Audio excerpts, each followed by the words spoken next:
Hello mga auntie, so karon natuan nang i-marinate ang karni no. So mao kini siya ang paa sa baboy. Okay, magkuha tag tinidor mga auntie, tosok ko nato na siya. Tosok ko jud. Iduot. Both side mga auntie tosok ko nato sama sa pagtusok niya sa ato. Ay joke. Mao kini mga auntie no, ato ala na siyang itosok-tosok kay para musunog ang ato ang mga marinate nga ingredients. Naluding ko kadyot. So karon mga auntie maghimo na ta sa mga sauce. Karon nagkuha kog fermented red bean curd. Best yung reading. So magkuha lang tag gamay auntie. Tansya-tansya lang ni ako ang mga auntie ha. Kaya depende sa karne sa kadaghan. Ug magkuha pud ta og gamay nga sauce. Okay? O gatuha po na siyang smash. Smash. See? Bright kita dihang napita.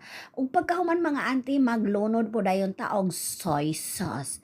Murag isa ka spoon naman akong gigamit ani auntie or duha. O ana ra mga auntie tansya-tansya ra gyud mga auntie dayon dark soy sauce. Maayo kay ko best and reading. Og pagkasunod mga auntie, oyster sauce. Uy, hapit na mahurot gitilok na nako guys. Og sunod ang hoisin sauce. Muy shit, oy. Okay, gamay lang mga auntie, pero murag gidagdagan ako siya gamay. Another one mga auntie, maatuan na din na siyang i-mex-mex gamay no, og akong gitelo kay sayang ang mga kuan auntie.